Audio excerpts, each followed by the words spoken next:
What is going on, everybody? Welcome to another episode of We Can Learn a Lot Ethically from Batman with yours truly, Seth, and... Hey, my name's Carter. Yep, there we go. His Hey, name's not Hey, it's just Carter. But welcome back. Today, I'm so excited to be back. Carter needs to get a bit closer to his mic. Today, we're going to be talking about one of my favorite movies of all time, Rise of the Planet of the Apes. Boom. Awesome movie. Awesome movie. A great start to a good franchise, too. It is a great start to a great franchise. All right. I'm going to get into a little bit of the plot. Whoop, whoop. Just a wee bit. I'm going to try to make it quick today. But, Go faster than me. All Mine right. are slow. So, we open on a forest and there's monkeys getting captured. Not monkeys. They're apes.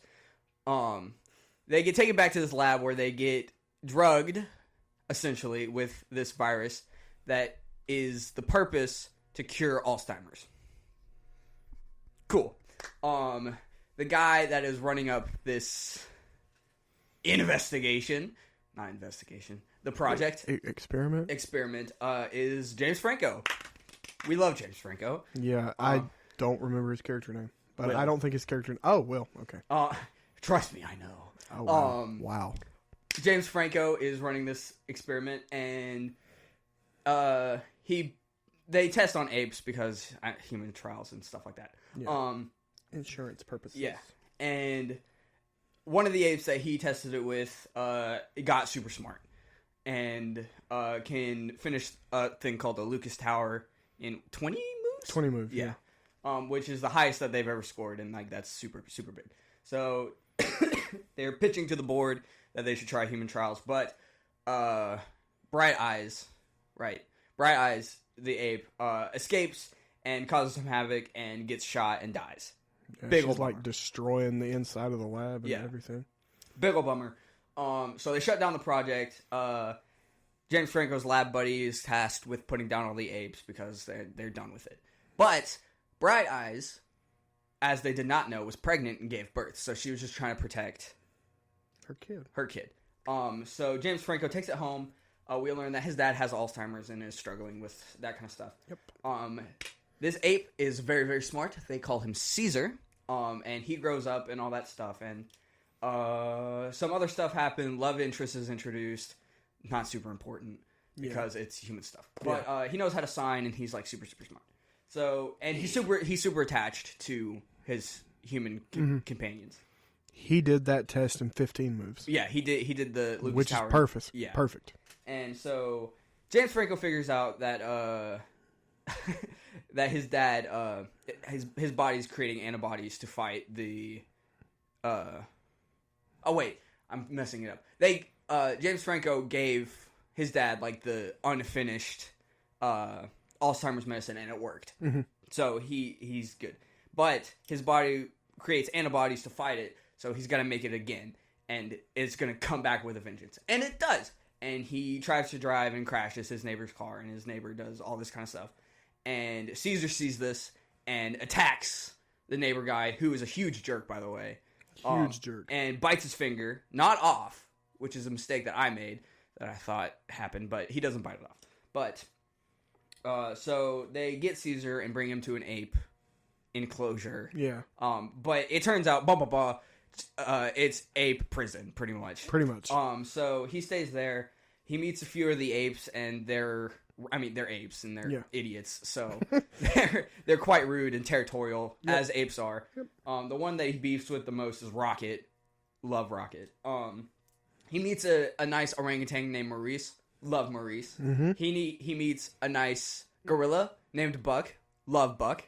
But all of them are still just normal apes. Yeah. But Maurice knows how to sign. So Maurice and Caesar can talk. So Caesar creates this kind of plan to escape, and he steals this guy's little knife thing.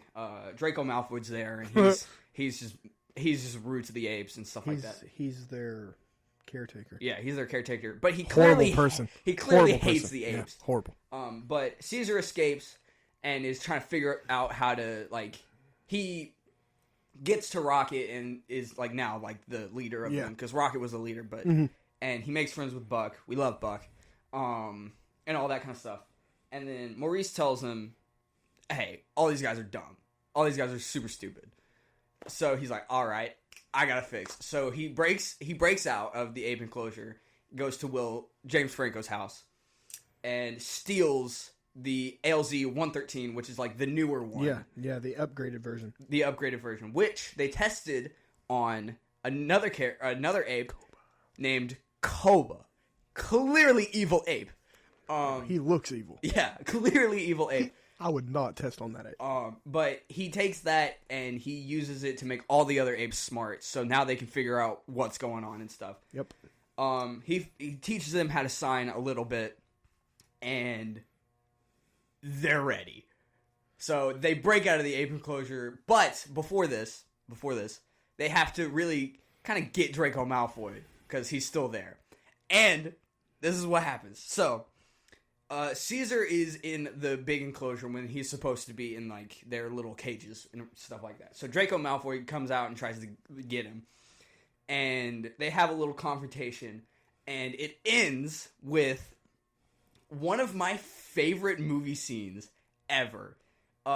He grabs Draco Malfoy's arm with this little taser thing in it, and Draco Malfoy says the famous line of, "Get your stinking butt off me, you damn dirty ape." And Caesar says no. He speaks. And he gets Draco Malfoy. They all escape and all that kind of stuff. They kind of run amok through a city, and they're trying to get to the lab. To the lab to free the one ape that was taken. The rest of the apes. And they release all the rest of the apes, including Koba.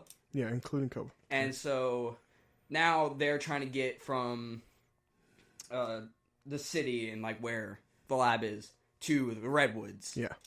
And the scene where they run amok through the city, we'll talk about it later, is amazing. Yeah. And so they get on the bridge, they get on the Golden Gate Bridge, and they're running amok. There's a bunch of cops there, and Caesar outsmarts the cops with having the apes go above the bridge and below. And below it. So that they can corner the cops and all that kind of stuff. And they win. They get to the Redwoods. Draco Malfoy. James Franco and Caesar have one final goodbye, and he's like, "Hey, come back to me. I can keep you safe." But he says, "Come back home." And Caesar says, "Caesar is home," and leaves James Franco. And they take off into the woods. And that's where we end the movie.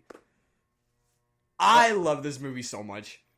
Yeah. It is so good. It is good. Me doing a plot synopsis is not doing it justice. No, it's an awesome movie. It's one of those movies where I really, really like it, and I'm not particularly sure why I love it so much. It's just good.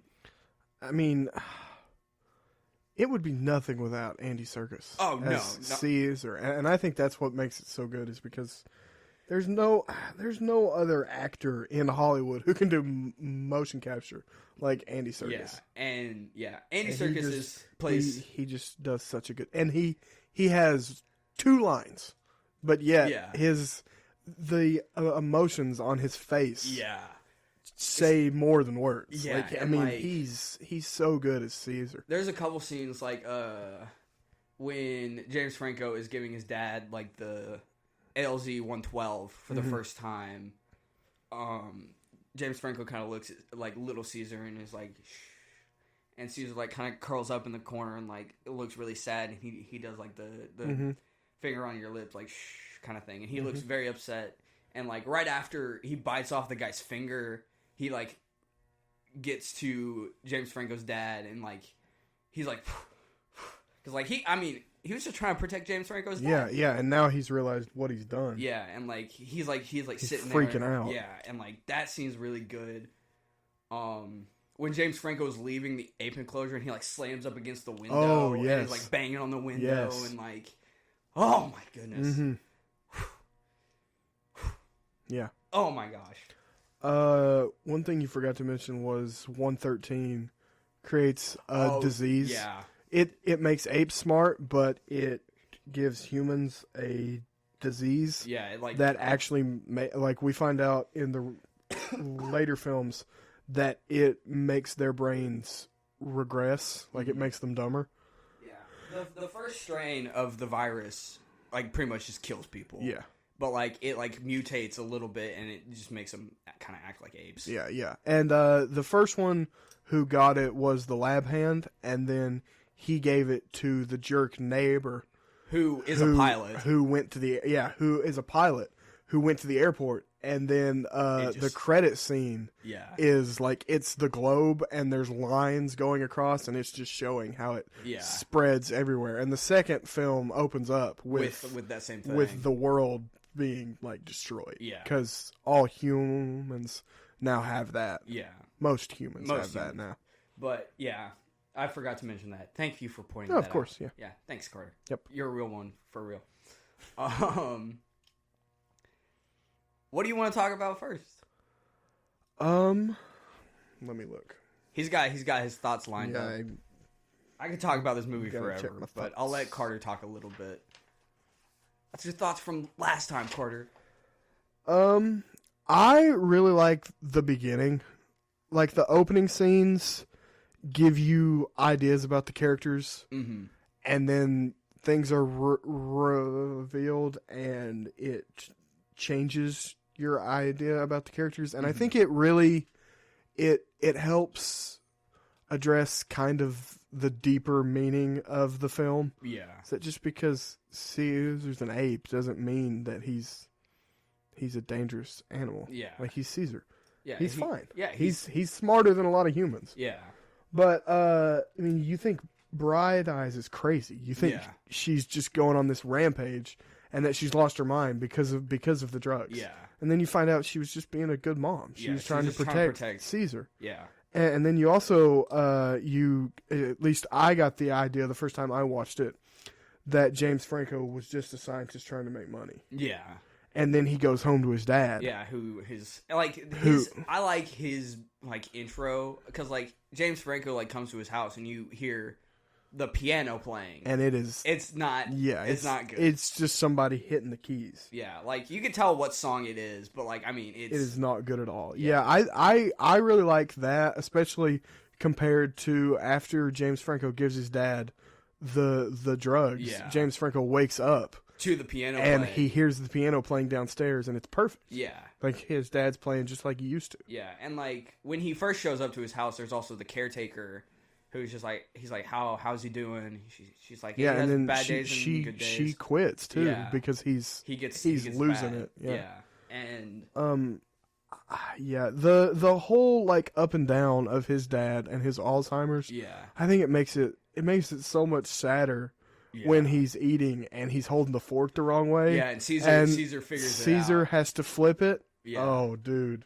Caesar's expression on his face right there is also insane. I think Caesar knew just as much as Will knew. Yeah. What was happening. Yeah. That he was starting to slip back. Yeah. But yeah, I love that you think he's just a scientist doing it for money or fame or something, and then he goes home and you realize he's doing this for his dad. Yeah. And your initial impression of him is a lot like the other, the CEO?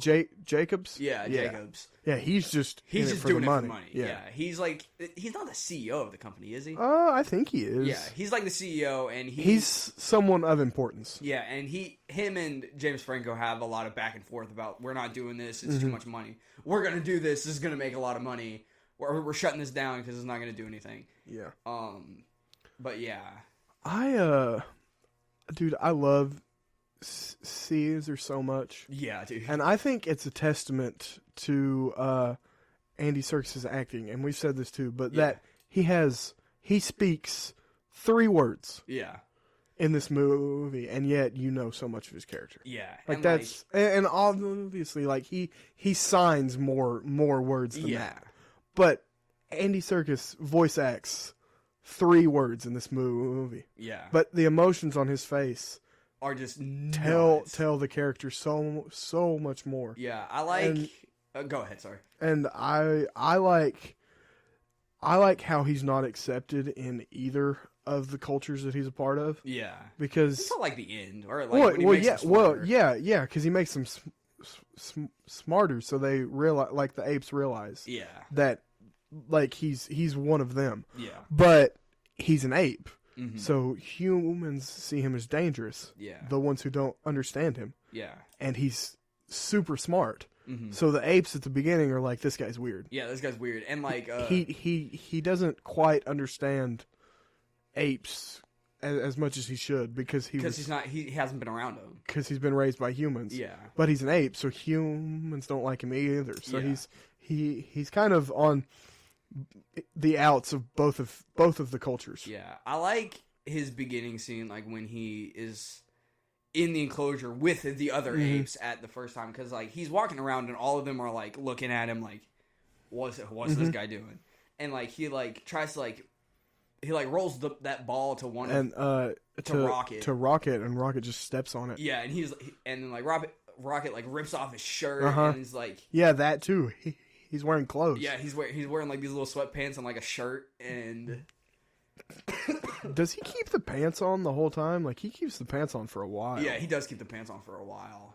I think he's got them off by the end, right? Yeah. Okay. Yeah. But like his initial scene with Rocket, like where they're like not really fighting each other, but he's like trying to gauge, and Rocket is like, Rocket's not having it because Rocket's like he's like the leader of them. Yeah. And like he has and all that stuff. And like he like rips off the shirt and like flinging it around, and he's like getting all the other apes riled up and that kind of stuff. And like that seems really good, I think. No, yeah, and it's definitely cool to see how he wasn't accepted in comparison to after he makes them all smart. Yeah. They're all standing around him. I mean, he kind of gains their respect when he releases Buck. Well, yeah. Yeah, that too. But he didn't have all of them. That's why he did the cookie thing with Rocket. Yeah.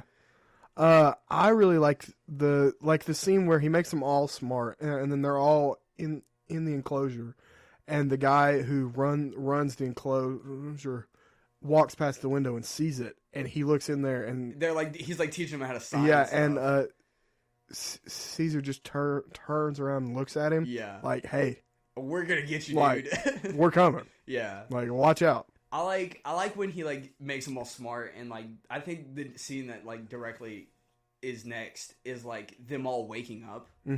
And like normally, like I think they've made it like a point to like when they wake up, they're all really loud and stuff. But like Caesar's already awake and he's sitting there, and they're all waking up and they're quiet. And they're like, you can see it on some of their faces, like they realize something's different. Yeah, they're like what's going on? And that scene is really good. So the symbol that he draws, and that eventually becomes like the crest. Yeah, the symbol for like his revolution, basically. Yeah. Like don't they even use it in the most recent one? Yeah. Kingdom of the Planet of the Apes, right? But so, and I know you're gonna kill me for this, and it kind of embarrassed me too. This was the first time I realized what it was. It's the window. Yeah, I just was like, oh, he's just drawing. But like when he was in the cage for the first time, and like it was the first night he'd been in his cage, and he drew that. I was like, oh, that's the window. It's the window. Yeah, it's the window from Will's house.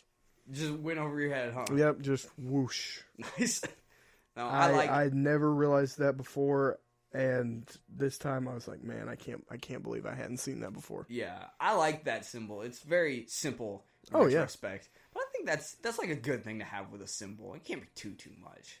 Yeah, and I mean, I don't think it can be too much too, because then it'd be kind of hard to justify that the apes could draw it, even though like they are really smart. Yeah. Even still. Yeah. Dude, I hate Draco Malfoy. Draco in this Malfoy movie. Well, that's not his name. It's Tom Felton. I don't know his character name. No, I don't either. And like this is unlikable one of those. Number one. Yeah. This is one of those films where the character names kind of don't really matter at all. The only ones that really matter are the apes. Yeah. Like Caesar, Maurice, Rocket and Buck and Koba. And like none of the human characters ever come back. Yeah, and that's the thing with all of them. Yeah, they're not in any of the other ones because the world's falling apart. Yeah. So, but dude, like the first time you see him, after Caesar gets put in his cage for the first time. Yeah. And all the apes are just going bonkers. Yeah. And he's at the end of the hallway going, "It's a madhouse." He's just down there making fun of him. Yeah. I'm like, oh, and God. like when he gets the food and he like Caesar like splashes it in his face and like laughs at him. Dude, he hits him with a freaking fire hose. And for a while too. And I mean, messes him up with that hose, and that's what makes his death that much better. Yeah, with the fire hose thing. Yeah. But like, dude, it's not a fire hose, but you can tell that's a big hose. Yeah, like that had to hurt. I mean, that's what it's meant for. Is for those apes. But like, it's horrible. It's terrible. And like you said, when he's like, "Oh, it's a madhouse," and like, dude, what are you doing, you goofball? Like, yeah, he's. And then like he brings his friends in there to make fun of him. Yeah, he like brings his friends to show him, and like the other guard guy is like, "Hey, you shouldn't be doing this." And he's like, "Shut up!" So is he the guy's son? The guy who like runs the enclosure. Yeah, he's his son. Yeah. Okay, so that makes sense why he can get away with a bunch of that crap. Oh yeah, 100%. Like it's not like in your face. He's just like, "What are you doing, Dad?" or something like that. So you're just like, "Oh, yeah, okay." Yeah. But yeah, he's an awful character. I think, like he's supposed to be all awful on purpose. So it makes the moments with Caesar that much better. Yeah, and like I think one of my least favorite scenes, but like it's my favorite of his because you're just like, what are you doing, you jerk? Yeah. Is so like Will comes back to get Caesar, and he like they're actually letting him do it because he tries to do it a couple times. Mm. And they like open the gate for him, and Caesar like walks up to the gate and shuts it. But James Franco's like holding Caesar's leash, and Caesar shuts the door, and freaking Draco Malfoy looks at him, smirks, goes, "Huh, snatch," and like snatches that leash from him, and like walks away. Dude, yeah, and he's got like jerk. He's got the smuggest look on his face, and like. Says something like, I guess he likes being with his own kind. Yeah. Oh, like, shut up. You're just happy that you get to, like, hurt this poor ape some more. Yeah. Like, dude, chill out. Yeah. And we should talk about his death now because... Oh, it's satisfying. It's awesome. It is kind of like, whoa. That was... Yeah. It, like, comes out of nowhere. Yeah. But, so, the entire time he has, like, this, like, taser stick thing. Yeah. And the apes are all out, and he, like, goes to their enclosure, because he was in, like, the big enclosure, so he goes to all the cages, and he tries to grab the hose, but Caesar kicks it towards him, and is holding it. So then Draco Malfoy's like, "Oh, gotta get the electric stick." And grabs the taser. And he grabs the taser, and then he tries to run at them, and Caesar... Turns on the hose and electrocutes him. And electrocutes him. And you can hear him, like... and like, after it's over, you can kind of hear, like, a searing sound. Yeah. Almost like he's cooking. Like, yeah, like he's cooking. Yeah. His body, like, you don't really see it later, but, like... You can see it a little bit. It's like red, and like it burns all over. Yep. No thanks. He got what was coming to him. He got what was coming for him. I like the sad moment with Caesar where he like kind of realizes what he just did, and like he's like, "Oh crap," because like Caesar doesn't want to kill anyone. Yeah. I like that scene. I like when the other apes are like beating up the other guard, and Caesar tells him he says no again, and like tells him to stop. Yeah. I like that scene. Yeah, I did notice that he kind of has an aversion to killing people. Yeah. Sometimes, though. Sometimes. It's kind of like a selective aversion. Because, like, the cops, he was okay with... Oh, he told Buck not to smash that one guy. Well, yeah, but then the helicopter... That's true. He did let that happen. And he dropped to Jacobs. No, he didn't. Koba did. Well, but he was okay with it happening. That's true. He did walk away. He walked away so Koba could do it. Yeah. Yeah, dude. The scene on the bridge is fire. It's awesome. Because dude, Caesar has been smart for 5 years. I mean, I thought it was longer than that. Maybe. Well, I mean, he's 7. Is he? He's 7 or 8 years old. Okay. But like, dude, he's a lead in these apes. Like he's like the army general. Like I don't even know how to describe it. With like, we got the first scene of them on horses. Yeah, which is one of my favorite parts. From when Caesar gets on the horse from War, right? They ride around on horses. They do that in Dawn too. Okay. Yeah, I think. I mean, we'll probably get around to War, but that's my favorite one. See, War is my favorite. I have a toss up between this one and Dawn, but we could get into that later. But yeah, like you said, Caesar gets on the horse. It's like charging at him. Mm-hmm. Fire. Yeah. I feel like I'm talking too much. But do they get guns in this one, or is that not until later? That's not until later. Okay. But I do know of a deleted scene. So at the end of the movie, there's a deleted scene with Kolba where he's like in the redwoods and he finds a gun. And he figures out how to shoot it. Okay, yeah, because I mean they definitely have guns in the later ones. Yeah, I wish they didn't cut that scene because that would have been really cool to see. Yeah, I like this. I like how it's connected to the original one. Yeah. Have you ever seen those? I've not seen the original. I've seen the first two. The very first one. Yeah. Is really good. Yeah. And I mean, it's kind of an icon in film because of the big twist at the end that it was it's Earth all along. Yeah. But they reference a couple times the flight to Mars. Yeah. And then how it's lost in space. Yeah. That was supposed to be the astronauts. Yeah, which still hasn't been set up yet. Like, they're still out there. Oh, yeah. Well, and they're out there for a while. Yeah. Because, I mean... They get the transmission in Kingdom. Yeah. Which is crazy. Yeah. So, and I don't know if they're going to ever, like, fully connect. Like, I don't know if they're going to stop these films before they get to the original, or if they're just going to, like... redo the story from the original and then keep going further. Yeah. Because in the original series, they kind of time travel. Yeah. And they have their own version of how Earth became the Planet of the Apes in those films. And this new series is kind of a reboot. Kind of a prequel. It's kind of like its own. It seems like the guy was like, I like that story. I'm gonna make a different one. Yeah, I watched a couple podcast episodes about like people just talking about this one, and one of the ones that I watched said like the directors of it and like the people who are like making it behind it were like it's a reimagining kind of deal. Yeah, but, like they can connect it back. Yeah, and I heard too that it's only connected to the first one. Yeah. Like, they're ignoring the way that... Because, like I said, in those, there's a different way that the planet becomes the Planet of the Apes, not the disease that they have in these films. Yeah.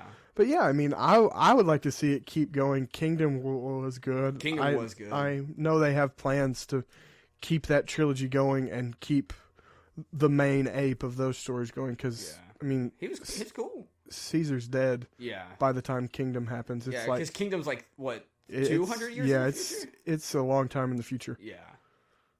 But yeah, I mean, I really like this one. The last 30 minutes of it freaks me out. Really? Well, like it's cool. Yeah. But if I was a human, it would be terrifying. San Francisco. Oh my! I'm getting out of there. Yeah. I don't care. I'm leaving my house. See ya. Yeah. Because the apes are running amok, man. Like even before they get in the city, the scene where they crest over that hill, and it's just a bunch of apes running towards San Francisco. There's so many of them. There are, because once they get out of Genesis, there's a bunch of them. Yeah. And like they're swinging through the streets of the city. They're busting up cars, destroying buildings. They get some more apes out of the zoo. Yeah, they get more apes from the zoo. And that's where they also get like their spears. They had dude, the spears. The spears. Oh my! When they got that cop car and they were chugging them at it. All of them were on the roof of that building and they were throwing spears. Yeah, I think that's one of my favorite shots in the entire movie is when it pans up to them and Caesar's standing there and he like. One of the apes hands him another spear. Hands him a spear, and then they start chucking him at that cop car. Or when Jacobs walks into Genesis for the first time, and he sees the carnage and stuff, the destruction, and then he looks up, and the second floor and the third floor lookouts are just covered with apes. Yeah, it's crazy. Nope. I would be out of there so fast. Another freaky scene is like after they inject Koba with the ALZ-113, he writes Jacob's name on that little tent pad. Yes. Oh my gosh. Nope. And he like writes it and he like hands over to him. And he just looking at him like, what's up, bro? What's up, bro? I'm gonna kill you. Yeah, you're so dead. Yeah, dude. Koba has an interesting backstory, I think. He's a smart ape, but like they tested on him like all of his life. All of his life he'd been tested on. They talk about like he's very aware of the procedures of the lab. Like they don't have to hold him down. And there's a line about him like, oh, this guy's been to a bunch of labs. He knows the procedures. Yeah. Because he's been in labs all his life. Yeah, and like that's like his whole thing about not liking humans is because they've experimented on him. Yeah, and that's the different. I mean, he's the bad guy, right? In Dawn. Yeah, he's the bad guy in Dawn. And that's the difference between him and Caesar. Yeah, is Caesar sees that there is good in humans. He also knows that there's bad. There's bad. Yeah, but all Koba sees is bad. Yeah. And I like that kind of dynamic between them. But we can talk about that when we talk about the second one. Probably eventually. But you got anything?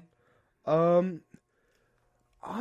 really like, and this is just like a genre thing. I like origin films for like dystopian series because it shows how, I mean, careless, just like instant choices can cause this. Yeah. And like I would have made the same choices Will did. Yeah. Like, he was just trying to fix his dad and get his ape back. Like there was nothing, and Jacobs was just trying to run a good company. Like they're not being like they're not being bad. They're not making the wrong decision. Yeah, and like when Koba like messes up the airtake thing, and that's what gives Franklin the disease. Yeah, and he's the first case. Yeah, and like that super quick, you wouldn't really catch it until it like comes back. And then like when he realizes that he's sick, like he's coughing up the blood, and then he goes home, and when he sneezes on the pilot, like he probably didn't think he had a world-ending disease. Yeah, so like. Yeah, and like, I mean, obviously he didn't mean to sneeze on the guy. No, and he just turned around and then let it loose. The pilot also didn't think he had a disease, so he was just going to work. Yeah, and ended up spreading it across the planet. But now, like having seen Kingdom, seeing where all of those decisions led, it's crazy. The moment Will picked up the 113. Yeah. All of that was just down the line. Yeah, it's just wild how like one simple choice like that. Yeah, it's also ruined the world. It's really funny to watch this movie after COVID. Oh, it definitely is. Because like I mean, they didn't know. Well, like and seeing the end credit scene. Yeah, that's just how COVID happened. Yeah, pretty much. Somebody went to China, got it. Went to an airport, boom. It's everywhere. Yeah. That's it. I mean, that's just how COVID happened. Yeah. Do you think the attention span was lost on a lot of humans, like how it happened in our world? Probably, yeah. Probably. I bet they were more worried about surviving, though. I think that disease was a little bit worse. But... Sorry, what? Do you want to talk about the best scene in the entire movie? When he speaks? When he speaks? Yeah. I mean, it's awesome. It is. Oh my gosh! And it's so like you knew he was smart. You knew he had the ability to communicate through sign. Yeah, and obviously, you know what this movie is. You know he's gonna talk. Yeah. Like if you've seen, like if you know what's coming, they're smart. They're gonna talk. Yeah. Eventually. But like the amount of like how chilling it is. And like he says it with so much power. Like all the anger he has for Tom Felton was pushed out right there in that no. And like he grabs him and like the camera pans up to him and the music starts kind of like doing that kind of stuff. And then and like he does it and silence. Yeah. And like James Franco looks at him. The guy, the other guard guys up on the tower, like ready to shoot him. I think like not like the humans, of course, are freaked out, but the apes are also freaked out. That's what does it for me. Yeah, is that all the apes are also like, oh my gosh, what is happening? Yeah, like the way Buck looks at him because like it shows James Franco, not James Franco, Draco Malfoy. Yeah, Tom Felton. Then the guy in the tower, and then Buck, and he's holding onto the cage, and he like leans back, and he's like shaking. Yeah, and up until this point, like the apes had been cool with him. Like after he took control from Rocket, the apes were like, okay, this guy's our leader. Yeah, and now they are like who is this guy? Yeah, and they're even smart at this point. Yeah, so like they know that they can sign. Yeah, but oh my god, talking. Crazy work, wild stuff. Like, and even afterwards, like the guy, the other guard guy, like he gets put in the cage, and James Franco lets him out, and the first thing he says is, "He spoke. Your ape spoke. He spoke." And like the amount of scared and like worry that these people have is just insane. Well, I mean, yeah, it's not supposed to happen. It's not supposed to happen. And like apes can't do that. No, they can't. And like I don't want to say it's my favorite movie scene because it's not, but it's up definitely there. A good one. Because like the amount of like like you said, like the amount of power behind it. It's just not a simple no. No, he doesn't say. He's like, let me go. It's not no. He screams. Yeah. No, and then like he does it, and I feel like even he's shocked. Yeah, a little bit. And then like he does it more, and he keeps on saying no, and he's like riling up all the apes. It's no. Oh my gosh! But the first time I watched that, I was sitting in my sister's house watching it on my phone, and I was holding it with both of my hands, and he said no, and I dropped my phone. I was like, oh my gosh! And like I think sometimes because this scene's so cool. I think in the newer ones, like we take for granted, like these apes are talking. Yeah. I mean, it's been like 100 years since this has happened, so yeah, all apes can talk now. But still, like it's crazy. Yeah, and like even in the second one, like they still like Caesar will talk and Cobra talks. Not many other ones talk. Does Maurice ever talk? I don't think he does. I think he only signs. Yeah. But I think Caesar and Cobra are the only one that really speak. I mean, by the third one, most of them are speaking. Yeah. Though. Like Bad Ape talks. Yeah. Stuff like that. Bad Ape doesn't know how to sign. He just knows how to talk. Which Bad Ape is fun. I like Bad Ape. But we could get to that later. But yeah, you got any more thoughts or opinions? I mean, no, not really. I mean, it's great. Yeah, I love it. Oh, one thing that I noticed this time is like obviously James Franco's dad has the piano in his room, and I was sitting there and I was watching it. I was like, oh yeah, he's piano in his room. He has another piano downstairs. Mm-hmm. Why does he have two pianos?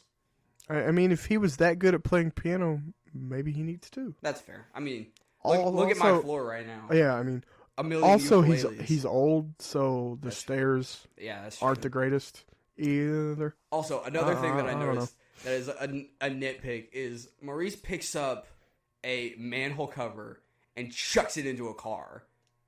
Cool. But it stops at the windshield. Yeah, I saw that and was like, PG-13 rating. Yeah. Coming in clutch right there. If that was a real life, dude, those two cops would have been I saw him pick it up. I'm like, oh my gosh, are these cops gonna die? And then it stopped in the window. I was like, okay, I think I don't think that worked like that. Yeah, there's a few other things that I think are like, really? But of course, like they couldn't make it. Yeah, I mean, it's not it's not rated R. Yeah, but yeah, behind the scenes stuff. I do want to mention one more scene. The one where all the apes are in the trees.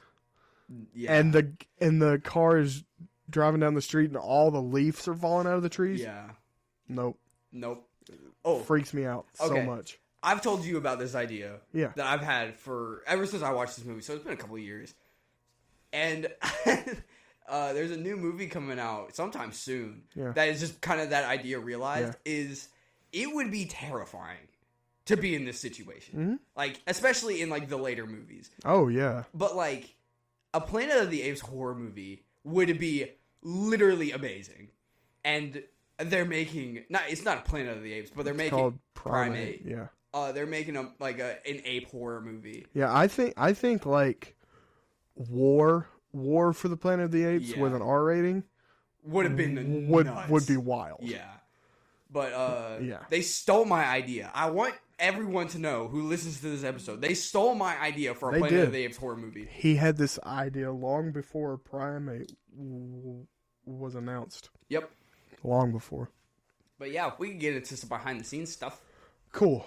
So, one thing that I found that I thought was cool, and I didn't even really think about this, but they had to create new cameras for this film so that they could do motion capture on practical sets. Nice. Like, the Golden Gate set was the main part where they were attacking the cops. Yeah. They had built like six lanes of traffic. Yeah. And then they had put the cop cars on it. Mm-hmm. And, of course, like, the background, the mountains, and the rest of the bridge was all green screen. Yeah. But that one part was real. And then they had stuntmen. There were about 8 or 9 of them that had to represent all 150 apes. Yeah. And they did motion capture for, like, all the stunts and stuff. Yeah. But they had to create new cameras that would follow them in daytime because it was outside. Yeah. Like, they recorded it outside. And they also had to have cameras from, like, every possible angle. Yeah. Because these stuntmen were dipping behind cars. Mm-hmm. So you didn't want to miss them and then not have your motion capture. Yeah. And then in that scene, too, in the editing process, there were so many reflections. Yeah. They had to change, like, on the cars. Yeah. It just sounds awful having to do that. Yeah. I did hear that the Golden Gate Bridge set is, like, the biggest motion capture set that anyone has ever made. Yeah. Which is nuts. Yep. But it made for a very, very good sequence. So, shots with Caesar had to be done a couple times with a couple different people because Andy Serkis was bigger than Caesar. Yeah. So, they did it once with him, and then, depending on the scene, sometimes they would do it without him. Like James Franco would just be acting against a wall or something. Yeah. So that they could see what would be behind Andy Serkis. So when it was Caesar, they could get the right background. And then they also had a stand-in who was about the right size. Yeah. So that they would do the motion capture with her. Nice. That's cool. Yeah. I didn't know that. I knew they had to film them a couple different times, but I didn't know like the process of it. And I didn't know this either, but Andy Serkis did the motion capture for King Kong. Really? Not in Kong Skull Island. Yeah. But the one with Jack Black. Yeah. Yeah. He did the motion capture for King Kong. Nice. I know Andy Serkis also did Buck in this movie. Yeah. He also played Buck. He played a few different ones. Yeah. He played a couple different apes. Yeah. But I mean, motion capture would be nothing without this man. Not at all. Like, dude. Gollum is the reason we have motion capture. Yeah. And then, like, this was also before, like, the first Avatar movie. Yeah. Well, it was after. It was? Yeah. I thought they were filming this before. No, it was after. Gotcha.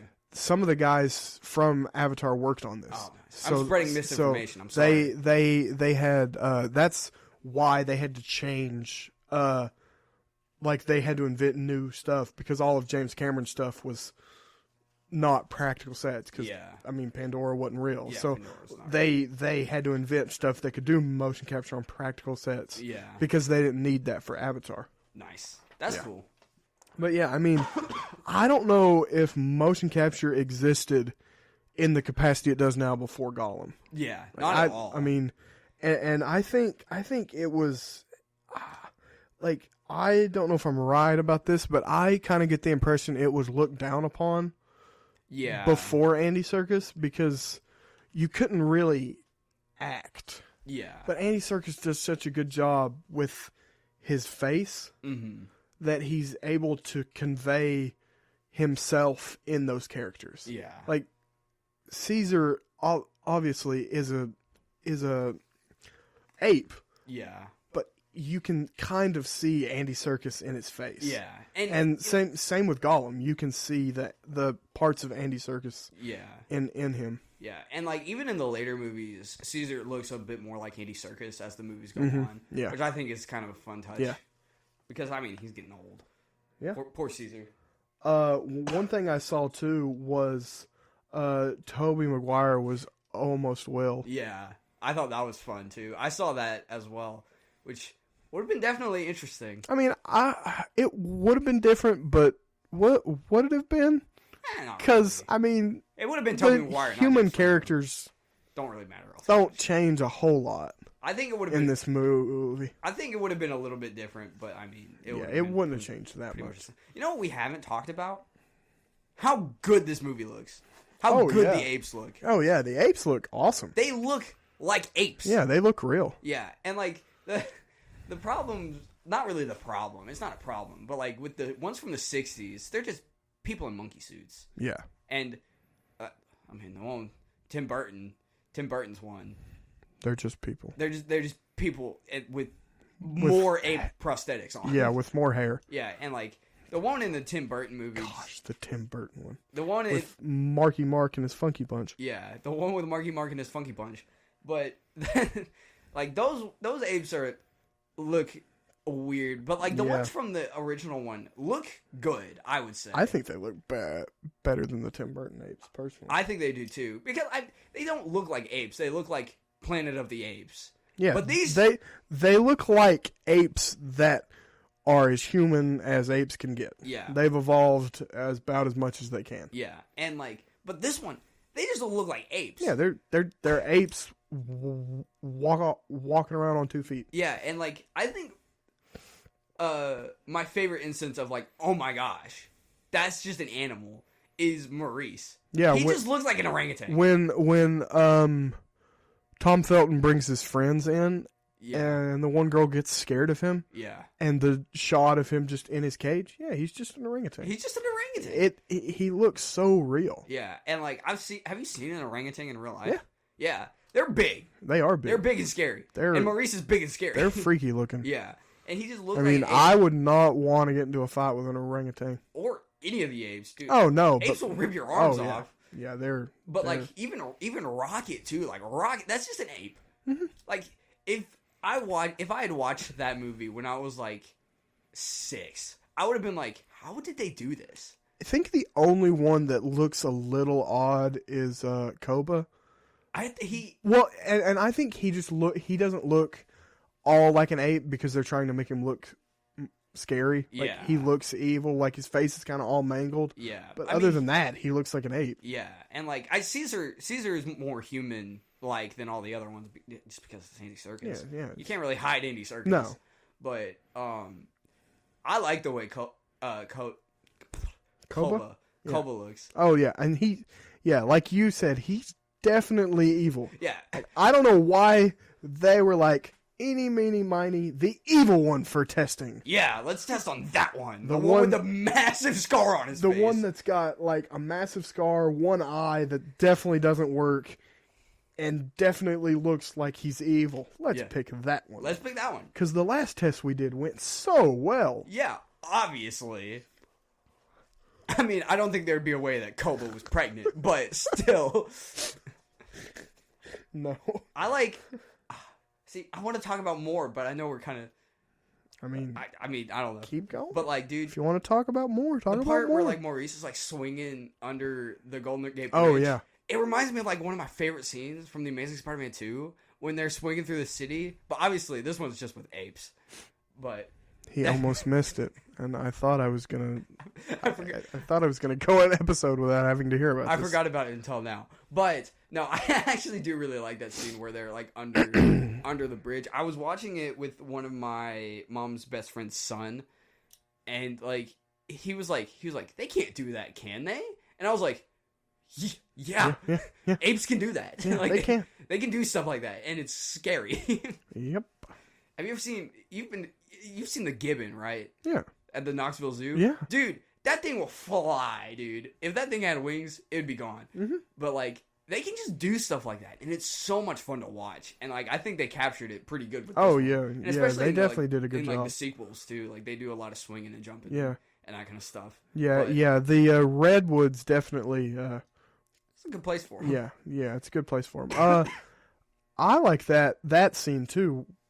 We hadn't even talked about that the first time that Caesar gets to the Redwoods. Yeah. And he's just like, oh my gosh, look at this huge tree. Yeah. Because all he had was the Will's attic. house, yeah. Like the attic where he's just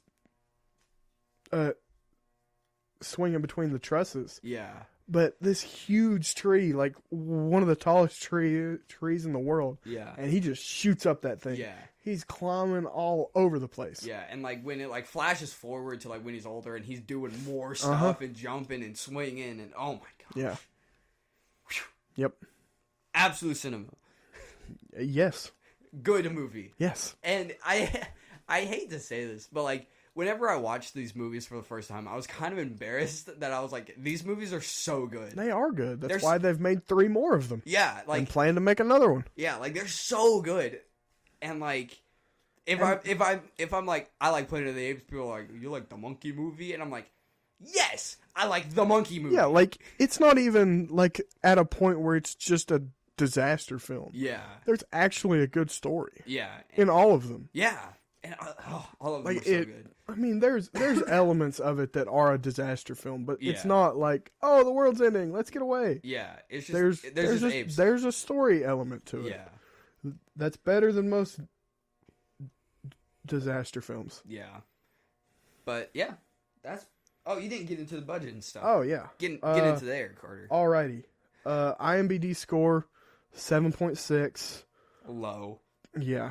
Critics from Rotten Tomato 82, fans 77. Crazy stuff. Yeah, I'm surprised the fan score is lower. That's typically an indication of a bad movie. But as we've talked, this is not in this case. A budget of $93 million and a return of $407,966,200. You think they made their money back? Yeah, a little bit. Maybe a little bit. A little bit, yeah. I mean, it makes sense why it got a sequel. Yeah, and a third movie. Yeah, and a fourth. Yeah. And that's a budget of a little over $134 million and a return of a little over $678 million. Yeah. Did good. It did very well. The budget is pretty small for how good this movie looks with all its CGI. Yeah, I mean, yeah. Yeah. But what would you give it on a scale of 1 to 10? Probably an 8. I was going to say an 8. Yeah, it's pretty good. It's good. It's good. If you haven't watched it. Yeah, the human characters are my only. Yeah, I mean. Some of them aren't great. Yeah. But love they don't have to do be much. Yeah. No. She causes a distraction in the ending. Yep. So Will can get to Caesar. But I don't think they have to be much. No. It's a movie about apes. I mean, it's called Rise of the Planet of the Apes. We're not worried about the humans. Yeah. At least not yet. Not yet. And I think that's something, too. The human characters do get better. Yeah. Like, I think the second movie has my favorite human characters. I mean, I like the guy in the third one. Woody Harrelson? Yeah. Yeah. He's cool. Yeah. You just like Woody Harrelson. Well, yeah, but his story's good, too. Yeah, that's true. All right, Carter. You wanna tease the next one? Oh, yeah. He forgot what it was. Well, it's his pick. It took me a second. Well, I guess it's finally time for us to do a bad movie. Yep. We've gone all this time with doing like good ones that we think are good. Yeah, ones that we think are good. This one's one that we think is bad. Well, and it's because it's objectively a terrible. A lot of people think it's bad. If you think this movie's good, I have no respect for you. I mean, I gotta say it's fantastic. Say that again? It's fantastic. That's right. We're doing Fan Four Stick. We're doing Fantastic Four. 2015? 2014? 2015. Okay, yeah. Oh, man. This gonna be fun. It is gonna be nice. It's gonna be the first time I've seen it since I saw it in theaters. Same. Since I walked out of it in theaters. See, I didn't have that luxury. You haven't even finished it. No, I saw it. Okay. But, yep. We'll be doing that next time. Woo! Whoop, whoop. Yep. So excited. So excited. Whoop, whoop. But we will catch you all on the next one. And remember, we can learn a lot ethically from Batman. Yep.